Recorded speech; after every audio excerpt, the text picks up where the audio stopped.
அனைவருக்கும் வணக்கம். இன்றைக்கி கத்திரிக்காய், முருங்கைக்காய், உருளைக்கிழங்கு போட்டு காரக்குழம்பு தான் பார்க்க போகிறோம்.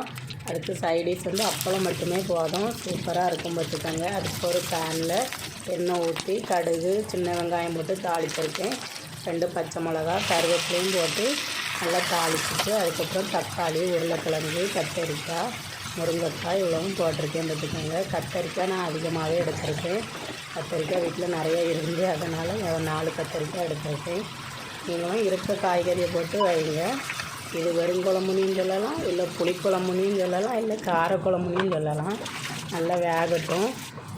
இது மஞ்சள் பொடி எதுக்குன்னா பச்சை வாடை போகும், அதனால தான் ஃபஸ்ட்டே மஞ்சள் பொடி உப்புலாம் போட்டு வேக வச்சுட்டேன்.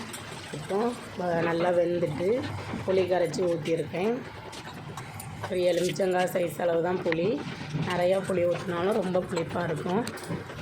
போதும். இந்த புளி 2 கரண்டி மிளகாய்த்தூள், 3 கரண்டி தனியாத்தூள், அதுக்கப்புறம் குழம்பு மிளகாய் பொடி வந்து 1 ஸ்பூன் போட்டிருக்கேன். இவ்வளவும் போட்டு நல்லா கிளறி விட்டு நல்லா கொதிக்க விடுங்க. அடுத்து தேங்காயும் சீரகமும் வந்து அரைச்சி சேர்த்துருக்கேன் பார்த்துக்கோங்க. தேவையான அளவு தண்ணி ஊற்றி நல்லா கொதிக்க விடுங்க. பச்சை வாசனை போகிற அளவுக்கு குழம்பு சூப்பராக இருக்கும். நீங்களும் செஞ்சு பாருங்கள். இதுக்கு வந்து ஆம்லேட்டு இருந்தாலும் நல்லாயிருக்கும், இல்லை வெறும் அப்பளம் வச்சு சாப்பிட்றதுனாலும் சூப்பராக இருக்கும். இது தோசைக்கோ எல்லாத்துக்குமே நல்லாயிருக்கும்.